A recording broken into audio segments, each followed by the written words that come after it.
All right, so in order to fix the collisions, what we need to do is we simply need to just select these meshes. And what you're going to notice is that these meshes are essentially very similar to each other, or like basically the same mesh, which is like repeated again and again.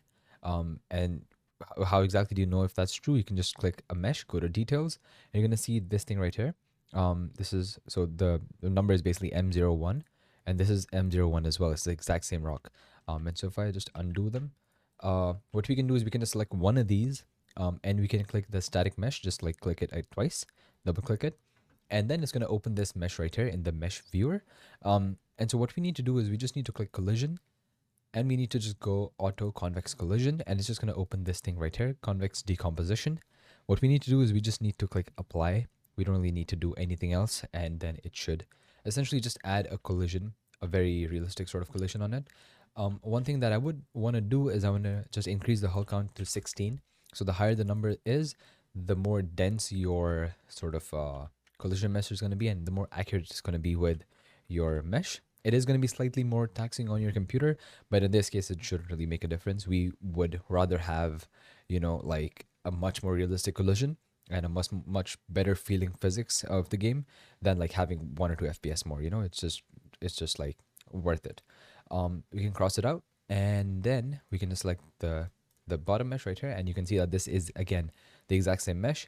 And so that's the thing about this scene. It's that a lot of these assets are essentially repeated assets, but they're placed in a way that they don't really feel like they're repeated, which is pretty nice. And so then we can just select this one right here, this mesh, and select it, double click that, click select 16 in the hull count, click apply, and it should be good. Save it and cross it out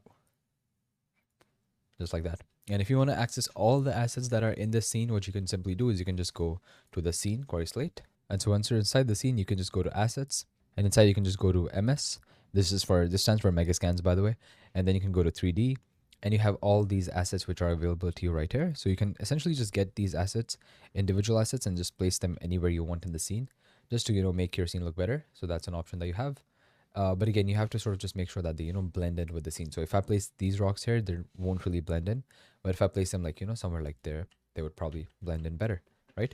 So I'm just going to delete that for now though. And so yeah, you can either just select all of these, like individually, just go ahead and select each of these and just add collisions on all of them.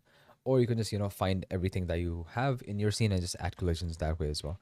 So both options are fine.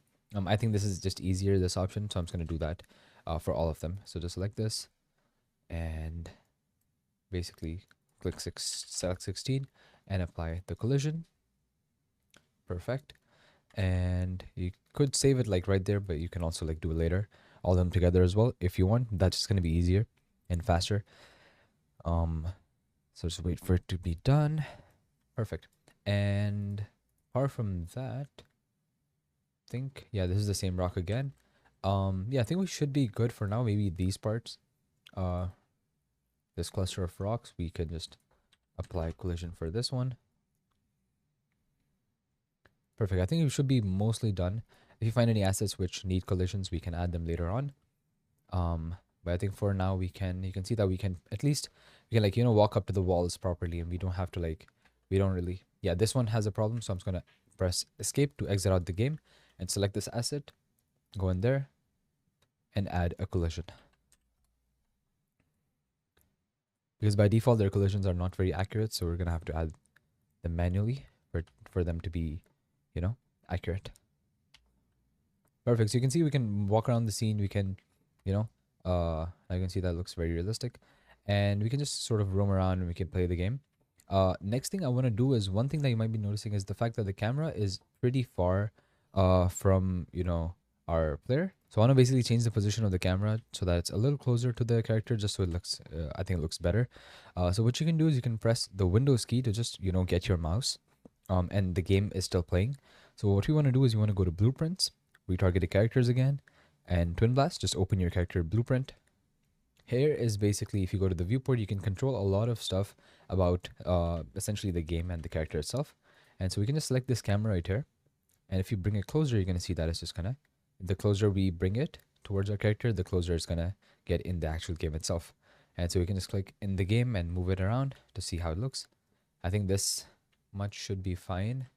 Yeah, I think if you bring it further, like even closer than this, it wouldn't really look that good. But like, I think so far, like this position is pretty nice. Maybe if I just exit out of this again, a little closer might look better, something like that. And move this down again. I think that's better, honestly. Yeah, so I'm just gonna keep it there. And yeah, I think now our camera position is pretty nice. Perfect. Our lighting is looking very bad right now. We are going to be fixing that in just a bit. Um, in fact, let's actually go ahead and do that first, because what I wanna be done with first are the easier parts. I just want to be done with the easier parts first, so that we can sort of move on to the logic part and the harder parts later on in the course. So I'm just gonna escape out of this. Press escape to exit the game. Make sure to compile this, by the way. Otherwise, it won't save the changes basically, and also press save all as well.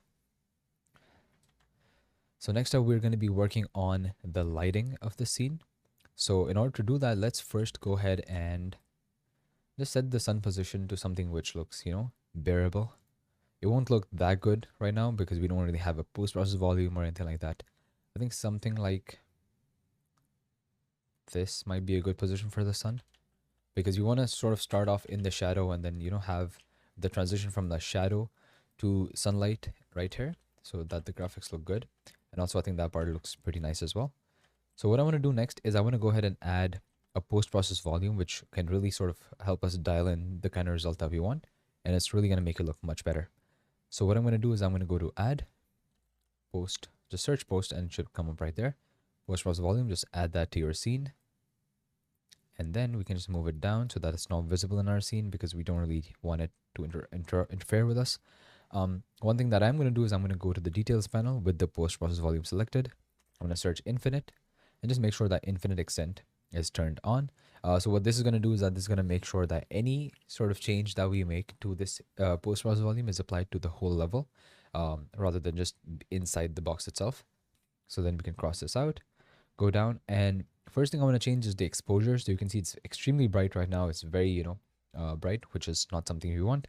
So what you want to do is you want to make sure that the exposure compensation is set low. So something like minus 0.5, that's going to make it look a lot darker. Now it is looking quite dark right now, but I think for now, or even minus 0.4, I think that's fine as well. The reason why it's a little dark right now is because we just have the only thing lighting up this scene is, the directional light, and by extension also the sky atmosphere and, the skylight and all that stuff. But the main light that we have in our scene is just this directional light. If we turn it off, everything just goes dark, right?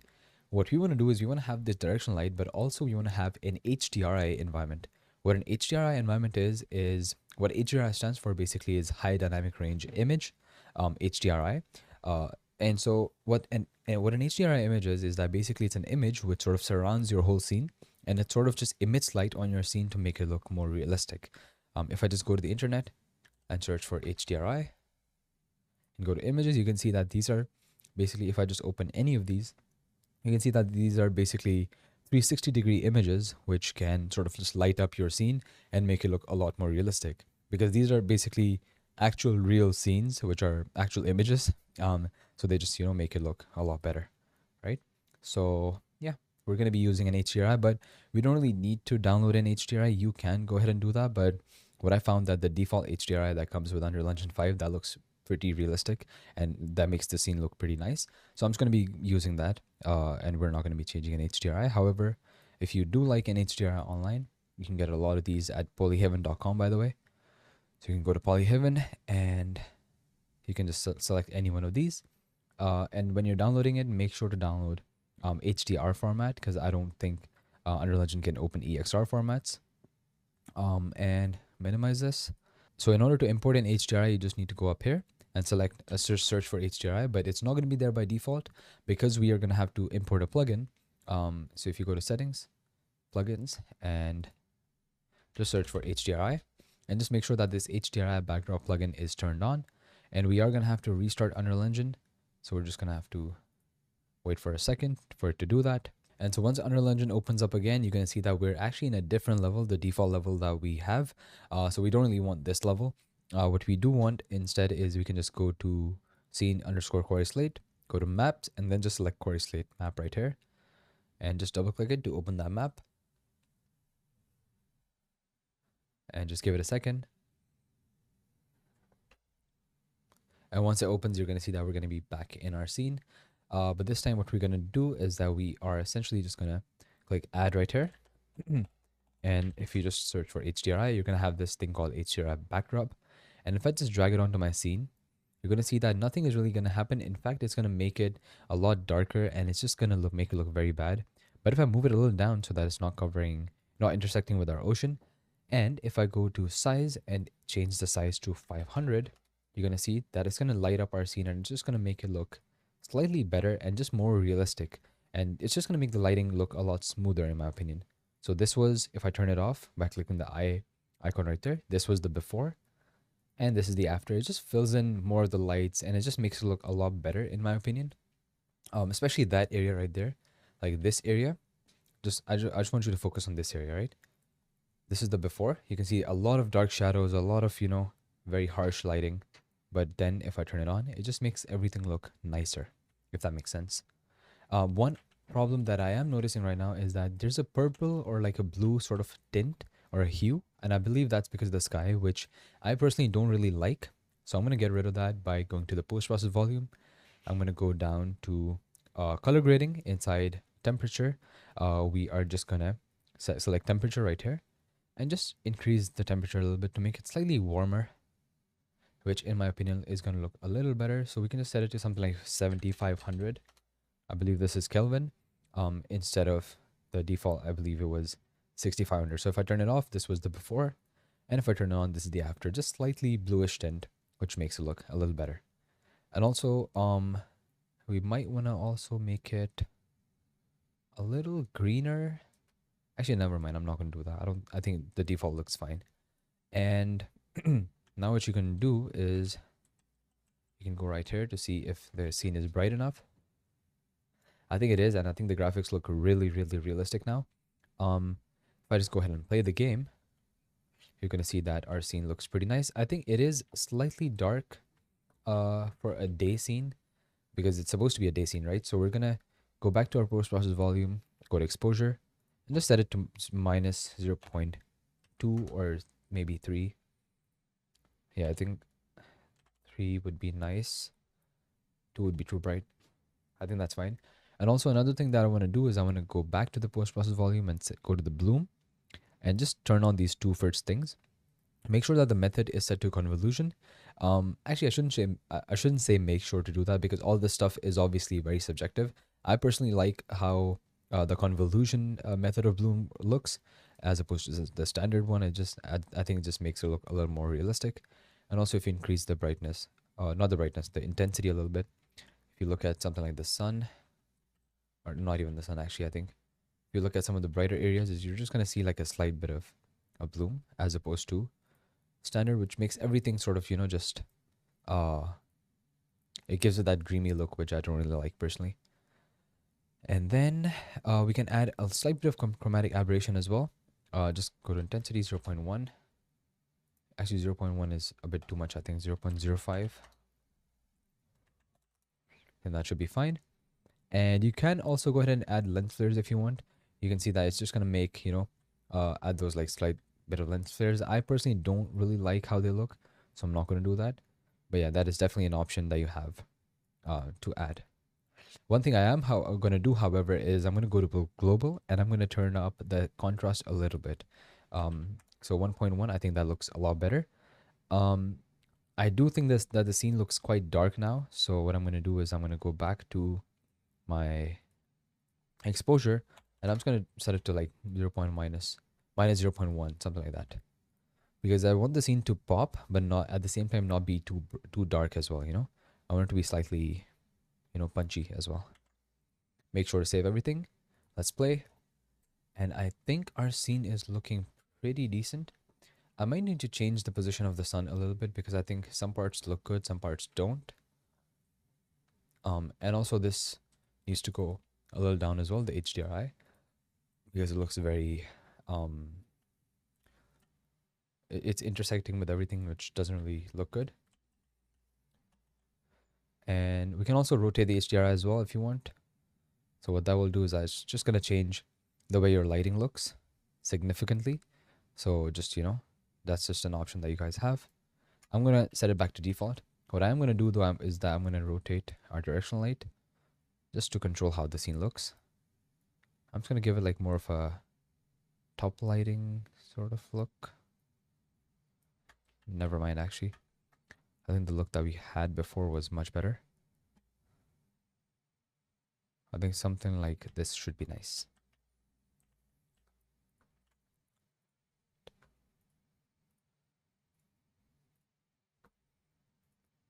Exposure, we might need to set it to something like 0.3. Because I think going in negative, it just becomes too dark, which I don't personally like. Yeah, I think this is looking pretty nice for now. So I think this should be our starting point for now. We can obviously make changes and tweaks later on if you want. But for now, I think this game is looking pretty decent. Let's look at the character's face, make sure it's not overexposed. I think it should be pretty decent. And alright, so our post processing for now is complete.